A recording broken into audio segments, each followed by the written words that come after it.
All right, today we will discuss about one of the most important components of the blood that are leukocytes, जिनको हम white blood cells leukocytes white blood cells के नाम से भी जानते हैं। तो हर एक स्टूडेंट जो है हमारा जीएनएम का, बीएससी नर्सिंग का, एमएससी नर्सिंग का and post basic and even up to some extent जो है कॉमन पब्लिक भी डब्ल्यूबीसी के बारे में जानती है कि that they are the cells of immunity. ये हमारी बॉडी में बीमारियों से लड़ने की ताकत प्रोवाइड करते हैं, सुरक्षा चक्र प्रोवाइड करते हैं and they are continuously fighting by making और डूइंग एंटीजन एंटीबॉडी रिएक्शंस। तो आज का जो हमारा टॉपिक है that is based on leukocytes. तो बेसिकली ल्यूकोसाइट्स जो हैं, जैसे कि हमें पता है that they play very important role in the immunity. They are very crucial for immunity. For example जैसे कि HIV ह्यूमन इम्यूनो डेफिशिएंसी जो हमारा वायरस है, एड्स वायरस है जो है वो इम्यूनिटी को कम करता है and patient is exposed to many common and complex infections. तो leukocytes are the largest blood cells अपने साइज़ के अकॉर्डिंग, जैसे कि हमने अभी डिस्कस किया था कि आरबीसी का जो साइज़ है वो 7 माइक्रोमीटर है। In the previous videos and lectures we discussed about RBC. तो अपने साइज़ के अकॉर्डिंग डब्ल्यूबीसी और ल्यूकोसाइट्स ब्लड में सबसे बड़े जो सेल्स हैं and they make near about 1%। हमारे पास अगर 100% ब्लड है तो उसका 1% पार्ट जो है वो कौन बना रहे हैं? डब्ल्यूबीसी बना रहे हैं। ठीक है, ल्यूकोसाइट्स जो हैं वो बना रहे हैं and they contain nuclei granules in their cytoplasm. जैसे हमने देखा था कि हमारे आरबीसी के अंदर न्यूक्लियाई नहीं है बट इसमें न्यूक्लियस प्रेजेंट होता है, nuclei, but they also contain granules. तो हमने जनरल टाइप्स देखनी है जिसमें ग्रैन्यूल्स भी होते हैं और कुछ जो है ए ग्रैन्यूलेटेड भी होते हैं, ग्रैन्यूलेटेड। ठीक है जी, किसी में ग्रैन्यूल्स प्रेजेंट है, किसी में ग्रैन्यूल्स प्रेजेंट नहीं है। तो बेसिकली सिंपल सा क्वेश्चन है कि ग्रैन्यूल्स क्या हैं। तो जब डब्ल्यूबीसी को हम लैब के अंदर स्टेन करते हैं, ठीक है, क्या करते हैं? स्टेन करते हैं तरह तरह के केमिकल्स जिनको डाई बोला जाता है। तो माइक्रोस्कोप के नीचे तरह तरह की डाई जो है इनके ऊपर कलर डाल के देखा जाता है। तो डब्ल्यूबीसी तरह तरह की डाइज के साथ स्टेन करते हैं, दाग लेके अपने रंग को शो करते हैं। तो उसी के साथ कुछ ग्रैन्यूलेटेड हैं, कुछ नॉन ग्रैन्यूलेटेड हैं, ए ग्रैन्यूलेटेड हैं। तो ग्रैन्यूल्स और कुछ नहीं है, granules are simply the set of proteins होती हैं जो हमारे डब्ल्यूबीसी के साइटोसोल के अंदर प्रेजेंट हैं। ठीक है, तो अब तक हमने देखा introduction regarding the leukocytes. They make 1%, main function immunity and are having granules and also there are some cells like we can say monocyte and lymphocyte जिनमें ग्रैन्यूल्स नहीं होते। ठीक है, तो सबसे पहले हम डिस्कस करेंगे the types of the WBC. सबसे पहले डिस्कशन के अंडर हम इसको लेके आएंगे ग्रैन्यूलेटेड। ऐसे हमारे डब्ल्यूबीसी जिनमें जो हैं न्यूक्लियस के अराउंड, दिस इज़ न्यूक्लियस, यहाँ पे दानेदार ग्रैन्यूल्स जो हैं नज़र आते हैं। ठीक है, तो इसमें सबसे पहली कैटेगरी जो है पॉलीमॉर्फोन्यूक्लियर। ठीक है जी, कौन सी है? पॉलीमॉर्फोन्यूक्लियर है। कई हमारे डब्ल्यूबीसीज में मल्टीपल न्यूक्लियस भी प्रेजेंट हैं, मल्टीपल न्यूक्लियस भी जो हैं वो प्रेजेंट है, पॉलीमॉर्फोन्यूक्लियर है। जैसे कि सबसे पहले नंबर पे आ रहा है हमारा superstar WBC that is neutrophils. Okay, neutrophils के बाद हम देख रहे हैं सेकंड नंबर पे है इसिनोफिल एंड बेसोफिल। ठीक है, इसिनोफिल एंड बेसोफिल। तो ये जो हमारे WBC हैं जी, ये हैं granulated. Now we will see which are agranulated. A का मतलब एनाटॉमी में होता है एब्सेंस, ठीक है जी, एब्सेंस ऑफ ग्रेन्यूल्स। तो इनमें सिंपल कैटेगरी है that are monocytes and lymphocytes, ठीक है, मोनोसाइट्स एंड लिम्फोसाइट्स। तो लिम्फोसाइट हमने देखेंगे कि कैसे जो है कॉम्प्लेक्स इम्यूनिटी बना रहे हैं in the immunity section. Monocytes are basically macrophages जो कि फेजोसाइटोसिस प्रोसेस के साथ बॉडी में इम्यूनिटी प्रोवाइड कर रहे हैं, ठीक है जी। So now we will begin with our simple discussion of the first cells under the WBC category, that is granulated, okay, and first we will discuss about the neutrophils। तो जब जैसे ही सबसे पहले हम इसकी जो है बर्थ के बारे में बात करेंगे। इन द बोन मैरो, जो हमारी लॉन्ग बोन्स हैं उसके अंदर प्रेजेंट है रेड बोन मैरो, ओके, जैसे कि हमने देखा रेड बोन मैरो। तो इसके अंदर हमारे जो हैं प्लूरीपोटेंट स्टेम सेल्स प्रेजेंट हैं। कौन से सेल्स प्रेजेंट हैं? प्लूरीपोटेंट स्टेम सेल्स जो हैं वो प्रेजेंट हैं, ठीक है जी। इसी से धीरे धीरे सेल डिवीज़न करते हुए ये स्टेम सेल्स बना रहे हैं हमारे ल्यूकोसाइट्स, ठीक है। तो इसके प्रोसेस को अकेले ग्रैन्यूल्स वाले जो WBC हैं इसके फॉर्मेशन के प्रोसेस को क्या बोलते हैं? ग्रैन्यूलो से मतलब ग्रैन्यूल्स वाले, ग्रैन्यूलोपोइसिस, ठीक है। एरिथ्रोपोइसिस, ग्रेनोपोइसिस, सिंपल सी डेफिनेशंस हैं जो आपको बाय हार्ट याद होनी चाहिए, क्लियर। उसके बाद इसके प्रोसेस को बोलते हैं ग्रेन्यूलोपोइसिस, जो कि धीरे धीरे माइलोसाइट से होती हुई स्टेज प्लूरीपोटेंट स्टेम सेल से कंप्लीट WBC जो हैं वो बनते हैं।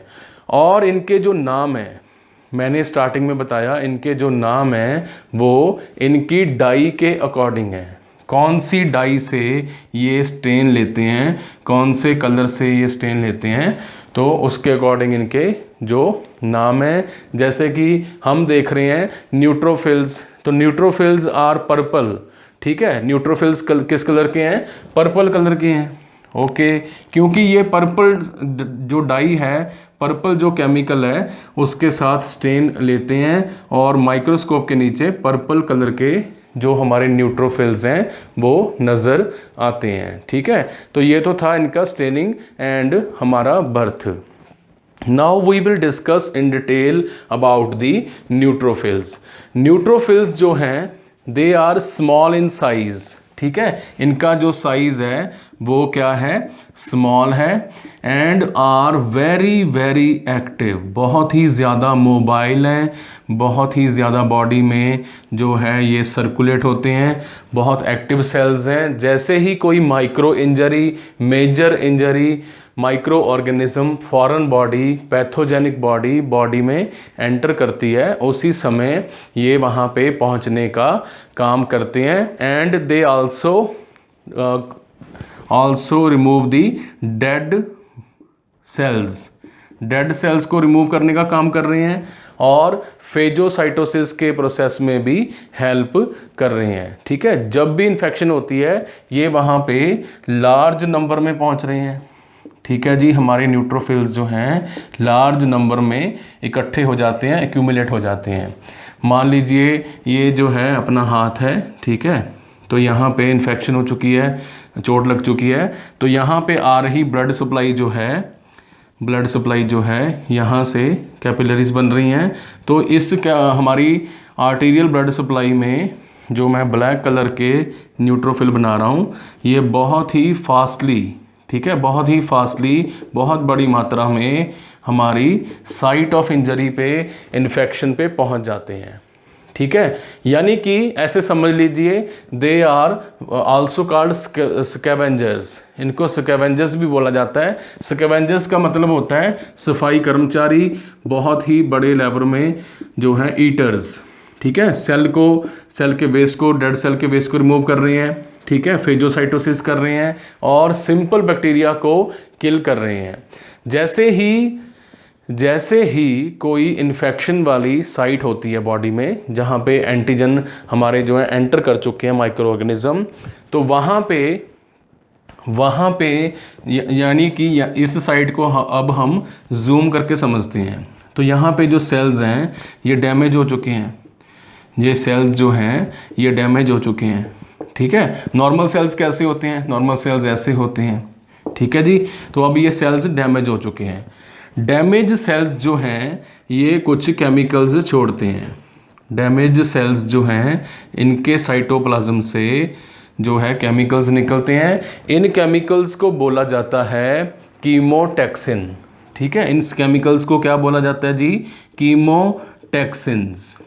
कीमोटैक्सिन्स जैसे कि इंटरल्यूकिन 1 एक कीमोटैक्सिन है।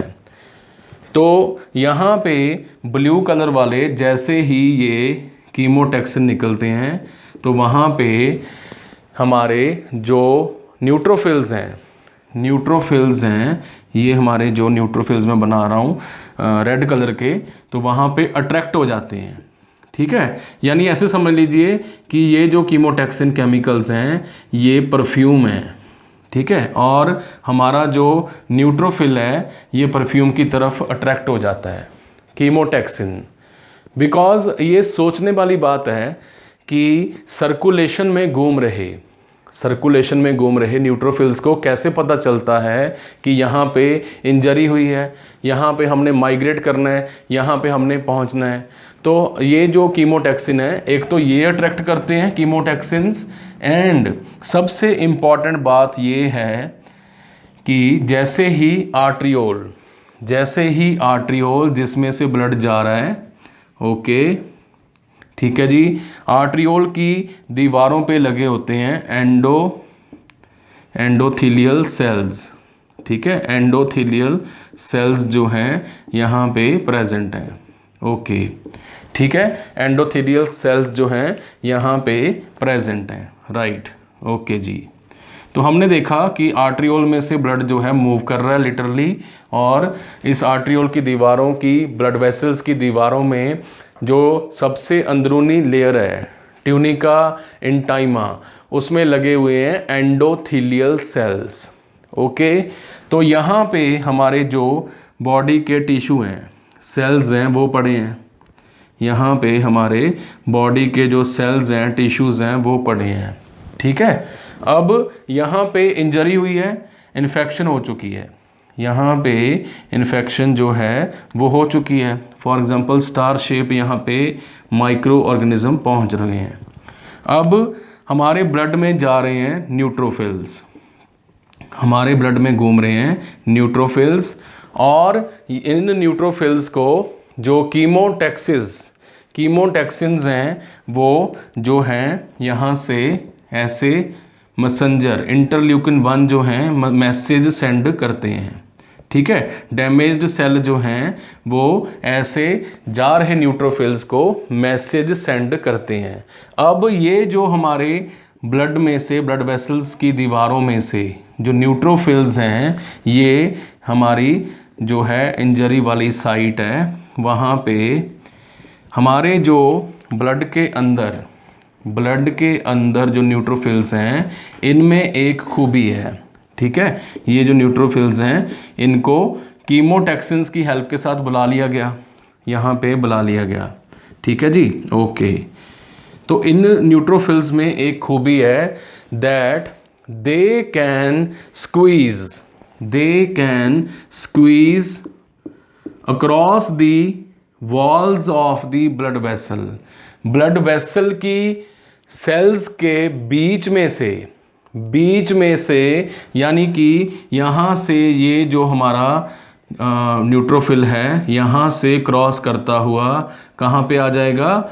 इन्फेक्शन वाली साइट पे आ जाएगा, ठीक है। लिटरली ये वाकई ही माइक्रोस्कोप में अगर हम इनको देखते हैं तो ये मूव करते हैं। जैसे ही कीमोटैक्सिन पहुंचा केमिकल, इनको जो है इन्विटेशन आ चुका है कि यहाँ पे हमारे चोट लगी है बॉडी में, तो न्यूट्रोफिल्स जो है स्क्वीज कर जाते हैं, सेल्स की दीवारों में से बीच में से निकल जाते हैं, ठीक है। नॉर्मली इनका जो साइज है वो स्मॉल होने के कारण ये सेल्स के एंडोथेलियल सेल्स हैं दीवारों के ये वाले, ओके, तो इनमें से जो हैं ये स्क्वीज कर जाते हैं, ठीक है, बीच में से निकल जाते हैं, ओके। जो है पैरासेलुलर मूवमेंट, यहाँ से भी ये ऐसे मूव कर सकते हैं, ठीक है जी। तो इन्हीं ही सेल्स में ये खूबी जो है, फीचर जो है वो देखने को पाया जाता है, that neutrophils can squeeze from the walls of the blood vessel और इंजरी की साइट में पहुंच जाते हैं। इस प्रोसेस को स्क्वीज करके वहां पे पहुंचने के प्रोसेस को कहते हैं डायापेडिसिस। इसको कहते हैं डायापेडिसिस। डायापेडिसिस प्रोसेस इसको बोला जाता है, डायापेडिसिस, ठीक है। तो हमने देखा न्यूट्रोफिल बहुत बड़ी मात्रा में घूमते हैं, माइग्रेट करते हैं, अपना ग्रुप बना के घूम रहे हैं, फेजोसाइटोसिस में हेल्प कर रहे हैं और स्क्वीज कर सकते हैं ब्लड वेसल्स की दीवारों में से, ठीक है। जैसे ही कीमोटैक्सिन द्वारा इन्विटेशन आया और ये इन्फेक्शन वाली जगह पे पहुंच के डेड सेल्स को किल भी कर रहे हैं और उनको रिमूव भी कर रहे हैं, फेजोसाइटोसिस कर रहे हैं। इनकी जो एज है हमारे न्यूट्रोफिल्स की, ये 6 से लेके 9 घंटे की है, ठीक है। यानी 24 घंटे में लगभग 3 बार हमारी बॉडी में जो न्यूट्रोफिल्स हैं वो बनते भी हैं और डैमेज भी होते हैं, डिस्ट्रॉय भी होते हैं। दैट इज़ वाई हमारी जो डाइट है उसमें प्रोटीन रिच डाइट है, बहुत ही इम्पॉर्टेंट है। और क्योंकि जो डाइट है उसी से रेड बोन मैरो में, लॉन्ग बोन मैरो में क्या बन रहे हैं, न्यूट्रोफिल्स। 6 से 9 घंटे जो है इनकी एज है और ये जो हैं अपने ग्रेन्यूल्स, ठीक है, 6 से 9 आवर्स जो है इनकी जो है एज है, अपने ग्रेन्यूल्स द्वारा जो है क्या करते हैं, फेजोसाइटोसिस का काम करते हैं। फेजोसाइटोसिस क्या है, फेजोसाइटोसिस है इनगल्फिंग दी हार्मफुल बैक्टीरिया, ठीक है, हार्मफुल बैक्टीरिया को इनगल्फ कर लेते हैं। ये हमारा न्यूट्रोफिल है और यहाँ पे बैक्टीरिया प्रेजेंट है, इसको अंदर इनगल्फ कर लेते हैं, खींचने का काम जो है ये कर लेते हैं, ठीक है। और उसके बाद जो हमारा न्यूट्रोफिल है बैक्टीरिया को किल करने के बाद, एंटीजन को किल करने के बाद उसको वेस्ट में कन्वर्ट करके सर्कुलेशन में छोड़ देता है, ठीक है, सर्कुलेशन में छोड़ देता है। और ये जो प्रोसेस यहाँ पे फाइटिंग चल रही है, इम्यूनिटी प्रोवाइड देने का काम चल रहा है और जो है हमारे माइक्रो ऑर्गेनिज्म को किल करने का काम चल रहा है, फेजोसाइटोसिस चल रहा है। तो यहाँ पे धीरे धीरे जो है येलो कलर की, अभी मार्कर है, इसी को आपने येलो कलर समझना है, ब्लू कलर। तो यहाँ पे हमारा येलो कलर की डिस्कलरेशन होनी शुरू हो जाती है, जिसको पस बोलते हैं। क्या बोलते हैं, पस। तो BSc second year and BSc third year में आप देखेंगे पस फॉर्मेशन, एब्सेस फॉर्मेशन का मीनिंग क्या है। पस फॉर्मेशन का मतलब है कि जख्म में, वुंड में जो हमारे न्यूट्रोफिल्स हैं, हमारे WBC हैं, वहाँ पे फाइटिंग चल रही है और जितनी ज़्यादा पस बन रही है उतना ज़्यादा इन्फेक्शन सीवियर है, अभी भी बॉडी फाइट करते जा रही है, ठीक है। जो पस हमारे एक्ने एंड वल्गैरिस पिंपल्स में होती है वहाँ पे भी ये प्रोसेस चल रहा होता है। टारगेट क्या है, टारगेट है बॉडी में इम्यूनिटी प्रोवाइड करना। तो ये तो था हमारा टॉपिक न्यूट्रोफिल्स, जिसमें हमने देखा कि ये ग्रैन्यूल्स के अंडर आते हैं, इनमें ग्रैन्यूल्स हैं, डायापेडिसिस कर सकते हैं, यानी कि सेल वॉल की दीवारों से निकल के, ब्लड वेसल्स की दीवारों में से निकल के ये इन्फेक्शन वाली जगह पे पहुंच जाते हैं। कौन लेके जा रहा है इनको लेके जा रहा है हमारे कीमोटैक्सिन्स, ठीक है, कीमोटैक्सिन जो हैं वो लेके जा रहे हैं। यहाँ तक सभी को क्लियर है? Is anybody having any doubt? Should we discuss about the eosinophils now? Okay, so now we will be discussing about the eosinophils. Eosinophils भी जो हैं वो हमारे ग्रेन्यूलेटेड WBC हैं, eosinophils, ठीक है जी। They all are responsible for eating parasites and removing the dead cells from the body. तो हमने देखा कुछ WBC जो हैं दे आर पॉलीमॉर्फोन्यूक्लियर, ठीक है, यानी कि इनमें मल्टीपल न्यूक्लियस जो है वो हो सकता है, ठीक है। ग्रैन्युलेटेड ल्यूकोसाइट्स की सेकंड कैटेगरी है दैट इज ईसिनोफिल, ठीक है, eosinophil, EOSINO, eosinophils, okay, eosinophils. तो what is basically an eosinophil cell? ये सेल्स भी आपने याद रखना है that they are also capable of phagocytosis, ठीक है। वैसे तो फेजोसाइटोसिस सारे ही WBC कर रहे हैं, फेजोसाइटोसिस, फेगो भी इसको बोला जाता है, फेजो भी बोलते हैं, ठीक है, phagocytosis, okay. And they are very small और less active than the neutrophils. Neutrophils के मुकाबले हमारे जो ईसिनोफिल्स हैं they are less active. Injury वाली जगह पे, वूंड वाली जगह पे, इन्फ्लामेशन वाली जगह पे ये धीरे से पहुंचते हैं, but they are very specialist. Slow हैं बट स्पेशलिस्ट हैं। किस में स्पेशलिस्ट हैं? ठीक है, स्पेशलिस्ट हैं in the worm infection. Worm infection है, जैसे छोटे बच्चे मिट्टी खा लेते हैं, ठीक है, क्ले खा लेते हैं, सॉइल खा लेते हैं, तो उनके पेट में जो पैरासाइट्स हैं, वॉर्म्स हैं, पेट के कीड़े हैं, वो ग्रो कर जाते हैं। तो इन वॉर्म्स को, पैरासाइट्स को किल करने का काम फेजोसाइटोसिस द्वारा कौन कर रहा है? ईसिनोफिल कर रहा है, ठीक है। ईसिनोफिल जो है वो कर रहा है। ये क्या छोड़ते हैं? They release toxic chemicals, they release toxic chemicals, ठीक है। टॉक्सिक केमिकल्स जो हैं ये छोड़ते हैं, और ये जो है हमारे ईसिनोफिल ईओसिन नाम की डाई से स्टेन होते हैं, ठीक है। हमने स्टार्टिंग में पढ़ा था ईओसिन डाई से जो है ये हमारी रेड एसिड डाई है, ईओसिन, उसी से जो है हमारे ईसिनोफिल क्या होते हैं? डाई होते हैं। और क्या कलर शो करते हैं? मिथाइलिन ब्लू, ठीक है। कौन सा कलर शो कर रहे हैं? मिथाइलिन ब्लू कलर के माइक्रोस्कोप के नीचे नजर आते हैं हमारे ईसिनोफिल्स। तो हमने देखा ईसिनोफिल्स किसके लिए हैं बॉडी में? Worm infection and to remove the parasites, ठीक है। ये जो है स्पेशल केमिकल्स रिलीज करते हैं इनटू देयर ग्रैन्यूल्स। इनके जो ग्रैन्यूल्स हैं, हमारे ईसिनोफिल्स के जो ग्रैन्यूल्स हैं, दाने हैं अंदर, इनके बीच में, दानों के बीच में स्टोर होते हैं जी स्पेशल केमिकल्स, ठीक है। इसके अंदर स्पेशल केमिकल्स हैं जो कि हमारे worm infection and parasite infection के लिए जो है प्रेजेंट होते हैं, ठीक है। और micro organism plus parasite worm को किल करने में काम करते हैं। ये कहाँ पे होते हैं?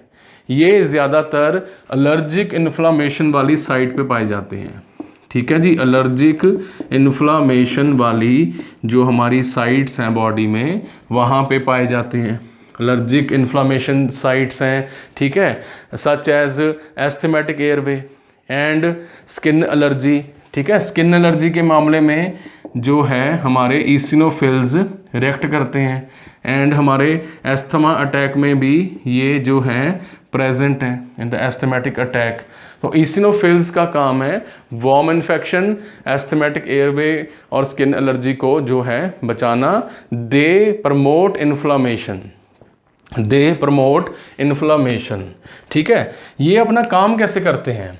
हमने ये तो कह दिया कि फेजोसाइटोसिस करते हैं। चलो, फेजोसाइटोसिस में हमने पढ़ा है कि it means engulfing the micro organism, then taking the micro organism inside and killing it by the chemical process lysosomes. But eosinophils अपना काम कैसे करते हैं? They work by initiating inflammation. Inflammation के ऊपर हमने एक पूरी वीडियो जो है बनाई हुई है, आप उसमें देख सकते हैं कि इन्फ्लामेटरी प्रोसेसेस बॉडी में कैसे काम करते हैं, ठीक है। The main motive of the inflammation is to reduce the infection and kill the micro organisms, ठीक है जी। और यहाँ पे जैसे ही ये इन्फ्लामेशन होती है तो हमारे ईसिनोफिल क्या रिलीज कर रहे हैं? ईसिनोफिल रिलीज कर रहे हैं certain chemicals like histamine. Histamine जो है, हिस्टामीन, ठीक है। एलर्जिक रिएक्शन के लिए सबसे इंपॉर्टेंट कंपोनेंट है, प्रोटीन है हिस्टामीन।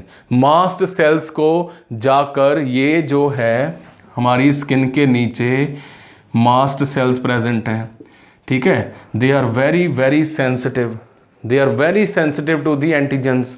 मास्ट सेल जो हैं हिस्टामिन लेते ही, प्राप्त करते ही एक्टिवेट हो जाते हैं, जिसके कारण एलर्जी स्टार्ट होती है and then occurs the inflammation, ठीक है। तो इन्फ्लामेशन के थ्रू हमारे ईसिनोफिल्स जो हैं वो अपना काम करते हैं। They work by initiating inflammation at the site of the wound or the site of the injury. Clear? Everybody clear about the neutrophil and basophil? In the next lecture we will discuss about the another components, that is basophils. basophils के बारे में जो है चर्चा करेंगे, ठीक है। basophils, what are basophils, इसी के साथ करना है आपने। Okay, so in the continuation of this lecture we will now discuss, चलो ये भी ठीक है, एक ही वीडियो में जो है हमारे ग्रैन्युलेटेड जो सेल्स हैं WBC हैं वो प्रेजेंट होंगे, ठीक है जी। ग्रैन्युलेटेड, तो आपने देखा कि डिफरेंट टाइप ऑफ जो WBC हैं they stain with different dyes, eosin dye से ईसिनोफिल, ठीक है, और सिंपल डाई भी यूज़ होती है। उसके बाद then now we will discuss about the basophils, ठीक है। थर्ड जो पार्ट है दैट इज बेसोफिल्स, ओके जी। तो बेसोफिल्स किसके अंडर आ रहे हैं? ग्रैन्युलेटेड WBC के अंडर आ रहे हैं, इसमें भी ग्रैन्यूल्स जो हैं वो प्रेजेंट हैं। तो बेसोफिल्स क्या हैं?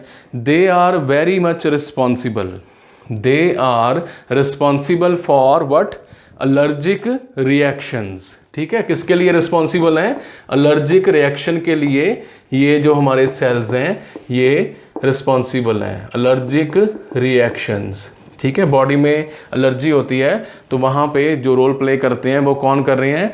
हमारे बेसोफिल्स। इनके जो ग्रैन्यूल्स होते हैं, दाने होते हैं इनमें, ठीक है। हमारे ईसिनोफिल के दानों में क्या प्रेजेंट था जी? हिस्टामीन, ठीक है। बट इनके जो हमारे ग्रैन्यूल्स हैं, बेसोफिल के जो ग्रैन्यूल्स हैं, इनमें प्रेजेंट होती है हेपारिन। हेपारिन क्या है?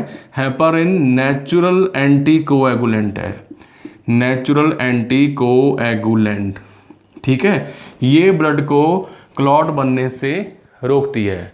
नाइट्रिक ऑक्साइड भी ब्लड को क्लॉट बनने से रोकता है, लिक्विड फॉर्म में रखता है। उसी तरह हेपारिन नेचुरल क्या है? एंटी कोएगुलेंट है। और इसके सेल्स में प्रेजेंट होती है ग्रैन्यूल्स में हिस्टामीन, यानी इनमें हिस्टामीन भी है, हेपारिन भी है, 2H से वर्ड आगे, and other substances that promote the inflammation. यानी ये भी अपना काम जो है किसके थ्रू करते हैं? ये करते हैं अपना काम with the help of process of inflammation, ठीक है। इन्फ्लामेशन वर्ड बहुत बार आ रहा है, इसीलिए हमने इसके ऊपर स्पेसिफिक जो वीडियो है वो बनाई है, because it is a very interesting topic plus very easy topic also, ठीक है जी। तो यहाँ पे जो हमारे बेसोफिल्स हैं वो बॉडी में हिस्टामीन एंड हेपारिन से क्या कर रहे हैं? हमारे एंटीकोएगुलेंट प्रोसेस को एक्टिवेट करते हैं एंड दे कॉज हमारी इन्फ्लामेशन प्रोसेस को स्टार्ट करते हैं, ठीक है। अब जैसे ही कोई हमारा बेसोफिल सेल है, ठीक है, ये हमारा बेसोफिल सेल है, it comes in contact with antigen. तो जैसे ही इसके रिसेप्टर जो हैं, हमारे सेल के जो रिसेप्टर हैं, इनके ऊपर आके एंटीजन लगता है, ठीक है। एंटीजन लग रहा है रिसेप्टर साइट के ऊपर आके, तो वहाँ पे एंटीजन एंटीबॉडी जो है रिएक्शन स्टार्ट हो जाती है, ठीक है। This binds to the antibody type receptor on the basophil membrane. Basophil membrane के ऊपर आके ये एंटीजन जो है वो लग जाता है। A cell type very similar to the basophil except that is found in the tissues, जो टिश्यूज़ में पाई जाती है, ठीक है, मिलते जुलते इनके फ्रेंड्स हैं, इनके जैसे ही शक्ल है, बट जो है कहाँ पे नहीं पाई जाती, accept in the circulation, circulation में नहीं घूमते, बट इनके जैसे और भी एक सेल्स हैं जिनका नाम है जी, ये जो है सेल्स हैं ये भी हमारे सेल्स ग्रेन्यूल्स से भरे रहते हैं, ठीक है, ग्रेन्यूल से भरे रहते हैं और देखने में ये भी जो हैं हमारे किसके जैसे हैं, हमारे बेसोफिल के जैसे हैं। ओके, तो इनको बोलते हैं जी मास्ट सेल। मास्ट सेल जो हैं हमारी मेम्ब्रेन्स के नीचे पड़े हैं, जैसे ये ट्रैकिया है, ईसोफेगस है, तो इसकी मेम्ब्रेन में यहाँ पड़े हैं मास्ट सेल। जैसे ही कोई एलर्जन, डस्ट पार्टिकल, स्मोकिंग करने वाला व्यक्ति, ठीक है, इसके साथ कांटेक्ट में आते हैं एंटीजन, तो उसी के साथ स्टार्ट हो जाती है, कफ स्टार्ट हो जाती है, ठीक है, म्यूकस फॉर्मेशन स्टार्ट हो जाता है एंड इन्फ्लामेटरी प्रोसेस जो है वो स्टार्ट हो जाते हैं, ठीक है। तो हमने देखा इन्फ्लामेशन जो प्रोसेस है उसमें प्रेजेंट है हमारे mast cell and antigen. Mast cell की सबसे बड़ी खूबी ये है that they are not present in the circulation, ये सर्कुलेशन में प्रेजेंट नहीं होते, नॉट प्रेजेंट इन सर्कुलेशन, ठीक है, ये मेम्ब्रेन्स के नीचे होते हैं, बट हमारे जो बेसोफिल्स हैं they circulate in the we can say blood circulation, ठीक है। मास्ट सेल भी अपना काम कर रहे हैं, एलर्जन को टैकल कर रहे हैं, और जो हमारे बेसोफिल्स हैं ये भी इन्फ्लामेटरी प्रोसेस के साथ इम्यूनिटी में अपना रोल प्ले कर रहे हैं। So this was all about the granulated WBC cells, जिसमें हमने देखा हमारे न्यूट्रोफिल्स जो कि डायापेटिसिस कर सकते हैं, हमारे बेसोफिल एंड ईसिनोफिल, ठीक है। इन सभी की जो एज है, आपने मेरे को नीचे कमेंट सेक्शन में बतानी है। ये आपका असाइनमेंट है, टास्क है, इंटरनेट में से ढूंढ के, बुक में से ढूंढ के आपने मेरे को इनकी जो एज है वो बतानी है, और इनका साइज भी, नंबर, बॉडी में ये सेल्स जो हैं कितनी मात्रा में जो हैं पाए जाते हैं, और न्यूट्रोफिल्स का नंबर कितना है, और इनकी जो एज है वो कितनी है, ठीक है, कर लोगे ना। Okay, clear. So this was all about the granulated WBCs. In the next video we will discuss about the agranulated हमारे WBC. So let's have a break.